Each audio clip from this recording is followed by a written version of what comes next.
ఓం మహాగణాధిపతయే నమ. ఓం గురుభ్యో నమ. ఓం శ్రీమాత్రే నమ. పరమేశ్వర స్వరూపమైనటువంటి జ్యోతిష, వాస్తు మరియు ఇతర అనేకమైనటువంటి శాస్త్రములను మనకు అందించినటువంటి మహర్షులకి నమస్కారం. హయగ్రీవ హయగ్రీవ హయగ్రీవేతి యోపథేత్తస్స నిస్సరతే వాణి జహ్నుగన్యా ప్రవాహవత్.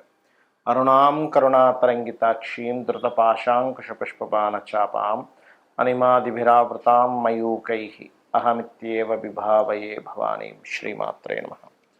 ప్రేక్షకులకి ఆ లలితాంబిక అమ్మవారి యొక్క అనుగ్రహం పరిపూర్ణంగా కలగాలని మనస్ఫూర్తిగా కోరుకుంటూ మనం ఈరోజు చాలామంది ఈ కొత్త సంవత్సరం వస్తుంది, మాకు ఆదాయ వ్యయాల్లో ఇలా ఉంది, లేకపోతే మాకు ఏలినాటి శని జరుగుతుంది, అర్ధాష్టమ శని నడుస్తుంది, అష్టమ శని రాబోతుందని భయపడుతున్నారు. అయితే మీకు ఆంగ్ల సంవత్సరం మారినా లేనట్లయితే ఉగాదికి మన ఇప్పుడు రాబోయేటువంటి శ్రీ విశ్వవసునామ సంవత్సరం వస్తున్న, గతంలో వచ్చినటువంటి క్రోధినామ సంవత్సరం వచ్చిన, మొట్టమొదటిగా మీరు అర్థం చేసుకోవాల్సింది ఏంటంటే గ్రహాలు మారినప్పుడు దాని యొక్క ప్రభావం కొంత ఉంటుంది, ఉండదని కాదు. ఇది గోచారంలో. కానీ మీ పర్సనల్ చార్ట్లో ఎలా ఉంది, అసలు మీరు ఎటువంటి పాటిస్తే ఏ లగ్నం వారు ఎటువంటి ఇబ్బంది లేకుండా హాయిగా సంతోషంగా లాభదాయకంగా ఉంటారు, ఏ ఏ లగ్నం వారు లేదా లగ్నం తెలియని వారు రాశి వారు అనే విషయాన్ని ఇప్పుడు మనం తెలుసుకుందాం. కర్కాటక లగ్నము, కర్కాటక రాశి. ఈ యొక్క ఫలితాలు చెప్తుంది నేనైనప్పటికీ కూడా చెప్పిస్తున్న సాక్షాత్ లలితామ్మవారిగా భావిస్తూ, ఈ యొక్క లగ్నంలో ప్రధానంగా అంటే ఈ రాశి కూడా తీసుకున్నట్లయితే పునర్వసు 4వ పాదం ఉంటుంది, పుష్యమి నక్షత్రము, ఆశ్లేష నక్షత్రాలు ఉంటాయి. పునర్వసు 4వ పాదం వారికి ప్రధానంగా ఇక్కడ చూసుకున్నట్లయితే వీరు ఎక్కువగా ఈ లగ్నానికి శుభుడు పాపులను ఇట్లా ఉంటారు. సో ఈ లగ్నానికి శుభుడే అవుతాడు. గురువు తీసుకున్నట్లయితే మిథున లగ్నానికి వేరు, కర్కాటక లగ్నానికి వేరు. అయితే ఈ కర్కాటక లగ్నానికి శుభుడైనటువంటి గురువు 11లో ఉన్నాడు ప్రస్తుతం. అది కాకుండా పునర్వసు నక్షత్రంలో పుట్టినవారు దత్తాత్రేయుణ్ణి స్మరించుకున్నట్లయితే అద్భుతమైన ఫలితాలు వస్తాయి. మరియు అదేవిధంగా ఈ పుష్యమి నక్షత్రంలో పుట్టినటువంటి వారు ప్రధానంగా చూసుకున్నట్లయితే పుష్యమిలో జన్మించిన వారు ఎక్కువగా శివారాధన లేదా హనుమత్ ఆరాధన చేసుకోవడం మంచిది. ఆంజనేయ స్వామి ధ్యానం చేసుకోవడము. మరియు అదేవిధంగా ఆశ్లేష నక్షత్రం వారు కనుక చూసుకున్నట్లయితే సర్ప ఆరాధన, మనకి నాగప్రతిష్ఠ చేసినమాట వాటిని కానీ విష్ణువుని కానీ ఓం నమో నారాయణాయ అనే నామస్మరణ చేయడం మంచిది. ఇక మీకు లాభంలో ఉండేటువంటి గురువు 12లోకి వస్తున్నాడు అనేటువంటి చిన్న భయం ఉంది ఒక్కొక్కరికి, కొంతమందికి. ఏమి టెన్షన్ పడాల్సిన పని లేదు. ఇక్కడ లాభంలో ఉన్నటువంటి గురువు ఎప్పుడైతే మీకు 12లోకి వస్తాడో మే 15 తర్వాత నుంచి ఖచ్చితంగా ఇక్కడ గృహయోగాన్ని, పూర్వీకుల ఆస్తులకు సంబంధించినటువంటి విషయంలో డిస్టర్బ్ అయినటువంటి విషయాల్ని తొలగించడానికి ఇక్కడ తోడ్పడతారు చక్కగా మీకు. అలాగే మరొక విషయం ఏంటంటే ఇక్కడ గమనించుకున్నట్లయితే ఈ యొక్క రాశి వారికి ప్రధానంగా ఈ కర్కాటకం వారికి కనుక చూసుకున్నట్లయితే 3లో ఉన్నాడు ప్రస్తుతం కేతువు. జూన్ వరకు కాస్త మీరు ఏదైనా అగ్రిమెంట్స్ చేసేటప్పుడు కొంచెం జాగ్రత్తగా ఉండండి. జూన్ తర్వాత 2లోకి వస్తాడు. ఏదైనా ధన సంబంధించిన విషయంలో ఇచ్చిపుచ్చుకోవడాలు చేసేటప్పుడు కొంచెం గణపతిని తలుచుకోండి. అష్టమ శని కూడా మీకు పోతుంది, ఏమి టెన్షన్ పడక్కర్లేదు. ఇవన్నీ చిన్న చిన్నవి. అష్టమ శని, 5 శని, అర్ధాష్టమ శని. కాకపోతే చెప్తున్నాను నేను మీకు. అష్టమ రాహు నందు కొత్త రీసెర్చెస్ మీకు కలిసి వస్తాయి, గుర్తుపెట్టుకోండి. ఇక మరొక విషయం ఏంటంటే ఇక్కడ కొంచెం మొదటి 2 నెలలు మాత్రం కొంచెం మీరు ఏదైనా ఉద్యోగ సంబంధించిన ప్రయత్నాలు, కెరియర్లో తొందరపాటు నిర్ణయాలు తీసుకోకండి.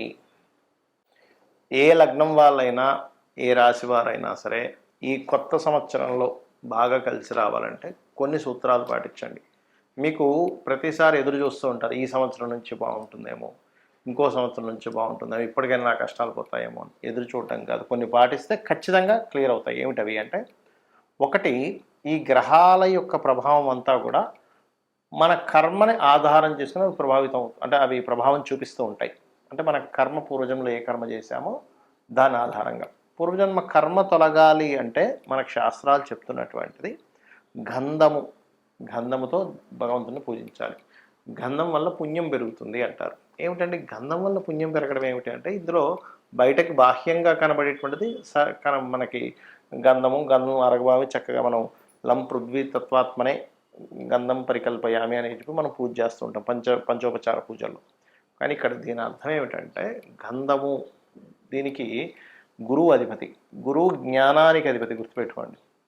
అంటే మీకు గనక జ్ఞానం వచ్చినట్లయితే ఆటోమేటిక్గా పాపం తొలగిపోతుంది. మనకు శాస్త్రాలు కూడా ఇవే చెప్తున్నాయి, అంతే కదా. అంటే ఏమిటి, జ్ఞానయోగం చాలా గొప్పది అంటూ ఉంటుంది. అంటే నువ్వు జ్ఞానాన్ని సంపాదించుకో. గంధం ఎలా అయితే పూజ చేస్తావో గంధంతో పూజ చేయడం వల్ల జ్ఞానం పెరుగుతుంది. అంటే మనకి విచక్షణ పెరుగుతుంది, మనం ఏం చేస్తున్నాం ఏం చేయట్లేదు. అందుకని ఖచ్చితంగా గంధంతో పూజ చేయాలంటారు. అందుకే గంధము, ధూపము, దీపము, నైవేద్యము, పుష్పము, ఈ పంచోపచారాలు చేస్తుంటాం. అయితే ఇక్కడ నిత్యము ఉదయము సాయంత్రం ఒక దీపం పెట్టి ఒక 10 నిమిషాలు కూర్చొని చూడండి. మీ లైఫ్ ఏ సంవత్సరం వచ్చినా ఖచ్చితంగా మార్పు, మంచి మార్పు వైపు వెళ్తూ ఉంటుంది. ఇక రెండో విషయం ఏంటంటే మీకు దగ్గరలో ఆలయం ఏదైనా ఉన్నట్లయితే అందులో ప్రధానంగా మాకు శని యొక్క ప్రభావం ఎక్కువ ఉందండి, ఎల్నాడు శని ఎక్కువగా ఉంది అనుకునేవారు ఒకటే చెప్తాను, ఆంజనేయ స్వామి ఆలయానికి వెళ్ళి చూడండి.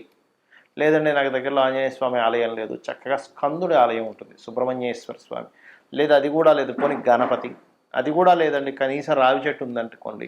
ఎందుకంటే రావి చెట్టుకి శాస్త్రాల్లో కర్మ విపాకం లాంటి గ్రంథముల్లో చెప్పినటువంటిది ఏమిటి అంటే చాలా స్పష్టంగా అందులో బ్రహ్మ విష్ణు శివాత్మకమైనటువంటిది అని చెప్పి చెప్పడం జరిగింది. కాబట్టి రావి చెట్టు చుట్టూ చక్కగా ప్రదక్షిణం చేయండి. రావి చెట్టు వేప చెట్టు కలిసి ఉన్నదైనా పర్వాలేదు, లేదా నరసింహస్వామి ఆలయం అయినా పర్లేదు, లేదా అమ్మవారి ఆలయం. ఎందుకంటే ఒకే పరమాత్మ ఇన్ని రూపాల్లో ఉన్నాడు, గుర్తుపెట్టుకోండి. అయితే మరి ఇవే ఎందుకు చెప్పారండి, ఇంకా వేరేవి కూడా చెప్పొచ్చు కదా, ఇంకా చాలా ఉన్నాయి కదా అంటే శని యొక్క ప్రభావాన్ని, మీ కర్మ యొక్క ప్రభావాన్ని తగ్గించేటువంటిది వీటికి ఉంటుంది. ఎందుకు అంటే ఈ దేవతా ఆరాధనకి ఉష్ణ సంబంధించినటువంటి, ఫైరీ రిలేటెడ్ సంబంధించినటువంటి ఇప్పుడు ఆ తత్వం ఉంటుంది. ఇప్పుడు శని భగవానుడి యొక్క ప్రభావం ఉంది అనుకోండి ఉదాహరణకి, దాని గురించి టెన్షన్ పడకండి, చెప్తున్నాను నేను ఉదాహరణ. అది కోల్డ్, మీరు గమనించండి, ఎవరికైనా జన్మజాతకంలో శని ప్రభావం వారి మీద ఉందనుకోండి, వాళ్ళకి జలుబు చేయడం ఎక్కువగా, లేదా బద్ధకము, నీరసము, ఇవి ఎక్కువగా ఉంటుంటాయి కామన్గా. సరే తర్వాత చేద్దాం, పోస్ట్ పోన్ చేయడం, ఇది కోల్డ్ రిలేటెడ్ సంబంధించింది, ఇది హీట్ రిలేటెడ్ సంబంధించింది. హీట్ ఎక్కడైతే ఉంటుందో కోల్డ్ రిలేటెడ్ తగ్గుతుంది. అలాంటప్పుడు అందుకే ఏం చెప్తారు, ఎక్సర్సైజ్ చేయండి, వాకింగ్ చేయండి, ఏదైనా గేమ్స్ ఆడండి, ఇవన్నీ చెప్తూ ఉంటారు. ఎందుకు అంటే దాని ప్రభావం పోవాలి, మార్స్ రిలేటెడ్ ఎనర్జీ పెరగాలి అనేటువంటి భావంతో.